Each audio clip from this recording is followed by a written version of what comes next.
Hello, this is Captain Aquarius coming to you as Dan First on April the 8th of 2017 from the incomparably beautiful city of Paris, France. I am in this country now for a few weeks of rest and sacred site exploration between the Ireland leg of my Maps of Power tour of book signings and astrocartography readings, and the Germany leg of the tour, which will begin soon. Our purpose here is to look at the chart of the first lunation of the new zodiac year. That is the year beginning at the spring equinox on March the 21st. The full moon of April 11th of 2017 is absolutely tremendous, and we are about to look at it in all of its rather arresting power in a moment. But before we do, it's useful to address briefly the subject that has been the focus of a lot of trepidation and lots of the willies by people who are communicating about this so much on the internet. It happens this month that there are four planets, Mercury, Venus, Jupiter, and Saturn, are all retrograde at the same time. Oh no, what are we going to do? We're going to do the same thing that we always do, because this is not an unusual event at all, and it is not a terrible event when it is seen clearly for what it is and it is played in the right way.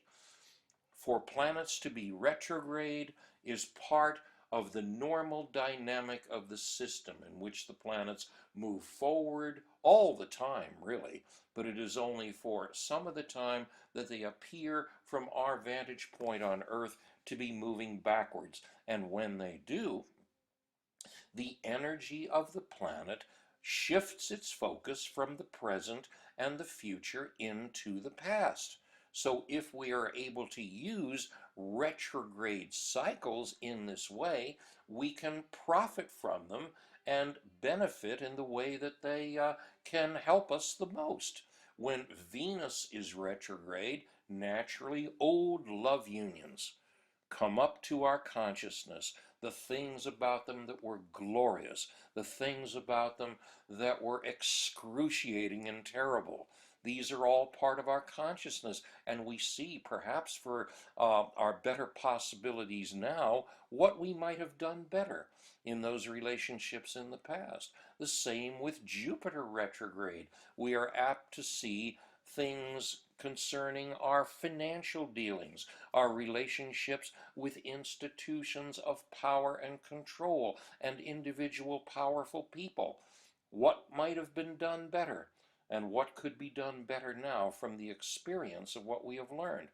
And when Saturn is retrograde, oh boy, we tend to see in rather severe and stark terms the things about our lives that are not honest and authentic, the ways in which we are really not carrying out the sacred contract that we signed on to come here and do, because Saturn is, after all, the enforcer of the non-performance clause in the sacred contract. And if we are not carrying it out, Saturn is going to arrive and deliver the message that it is important to redirect our focus and attention. Mercury retrograde is, as you know, the most popular, the most well-known subject of complaint and misunderstanding. It is true that this period of about 3 weeks from April the 9th until the end of the month is going to be a time of blockage, confusion, difficulty, misunderstanding, malfunctions, all kinds of thrilling human bozosis. When the fact is, you see, that what is really happening with Mercury retrograde, it is not simply something that we are allowed to blame now, even more so than people can blame when they wish the law of karma or the will of God. Mercury retrograde is best played by the cleaning up of old accounts from the past. we go back, we rectify the old numbers, the old communications. If we are doing this, then we are going to play Mercury retrograde easily. If we are going to start a new corporation while Mercury is retrograde, God help us, no wonder it doesn't work.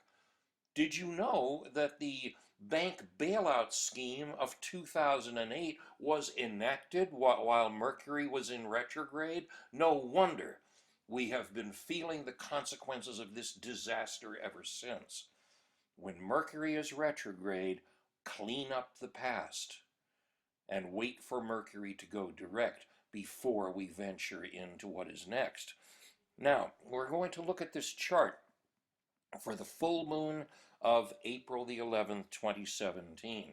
It is cast for the city of Cork, Ireland, where I was recently, in the home of my ancestors. I am descended from the Hacketts of County Cork and from the Dolans of County Mayo, and I was beautifully taken care of at the Dervish Holistic Center and Bookshop in Cork, and by my hostess and dear friend, the international shaman Mary Sky, who is now increasingly active in Central America as well as Europe and South America.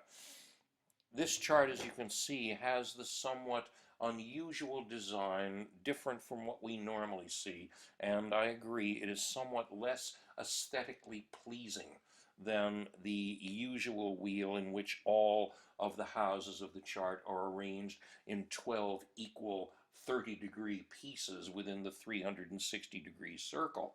This European hub traditional design is, as you can see, very unusual in the sense that some of the houses are enormous, some of them are very small. The 12th house and the 6th house are both 60 degrees wide, twice the width of a normal 30-degree house.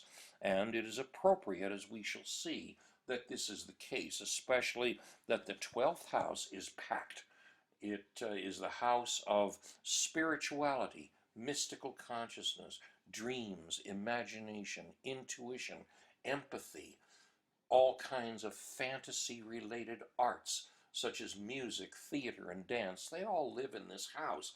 And also, this is the house of secrets and shadows. So it is wonderfully appropriate to this time when the battle between transparency and concealment heats up by the day, between those on one side who wish to control us through fear and who are telling every kind of lie, doing every possible kind of concealment, now recently again creating false flag events, Manchurian candidate events to pump continual fear propaganda at the rest of the world.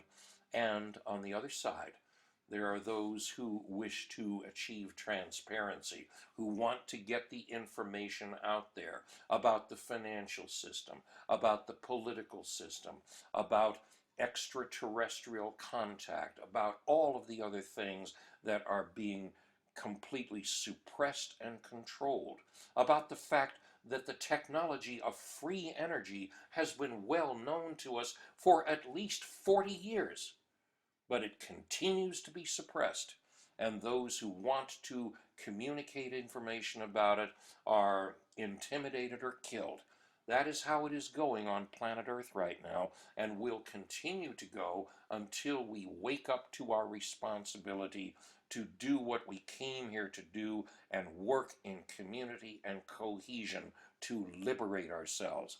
The specifics about this chart, as you can see, there is a T-cross of 5 planets, the Moon and Jupiter in conjunction in the 6th house, opposing the Sun and Uranus, who looks like the letter H, in the 12th house, and at a 90-degree angle to these two sets of planets is the planet Pluto, there in the 9th house of the chart.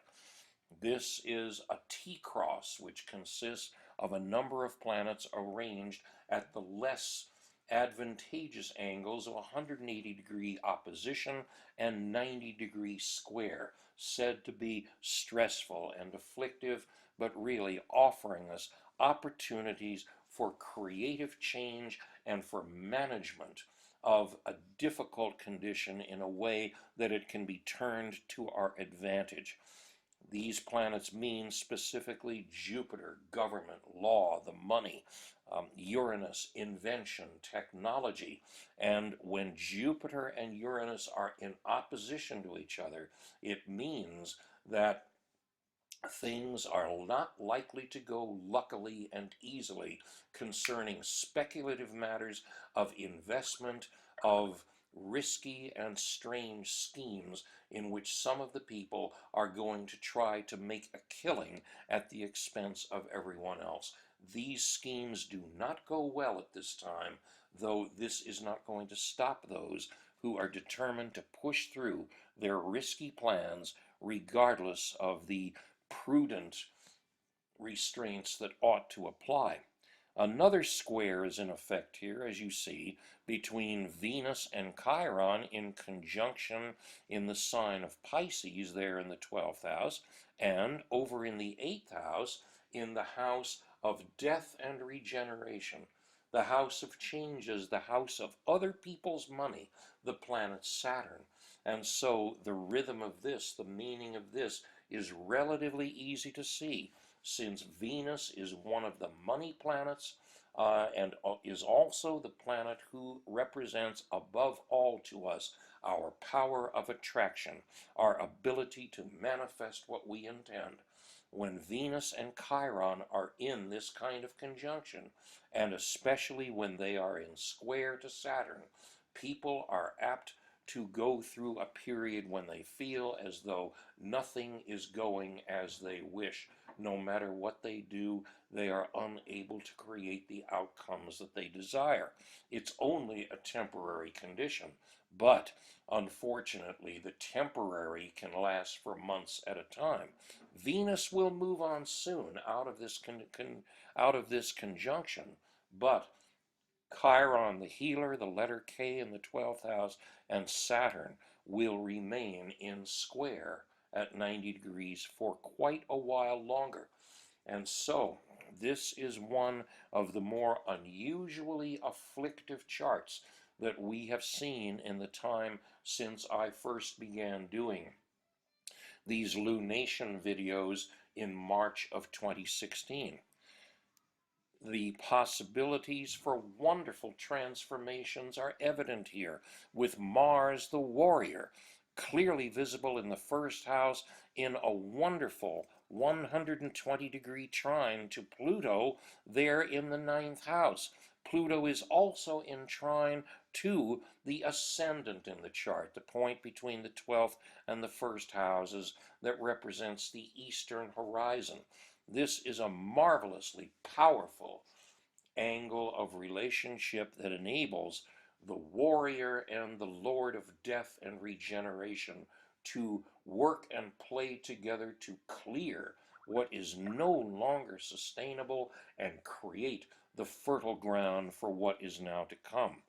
It is the time when it is necessary that we use this full moon and its potential in the way that our ancestors did, in the way that is still available to us, for celebrations of community in which we affirm the frequencies and the values of love and kindness, compassion, forgiveness, acceptance, and mercy, with the understanding that the affirmation of love is absolutely crucial, not only to our peace and well-being, it will be crucial to our survival. Because the more that the controllers attempt to put us into fear, which has the effect of dividing us from one another and paralyzing us with doubt and depression, the more it is necessary for us to go to the other end of the frequency spectrum and to practice the frequency of love. Love unites. Love empowers. the more of us are in the frequency of love at the same time, the more powerful we become. Let us celebrate at this full moon.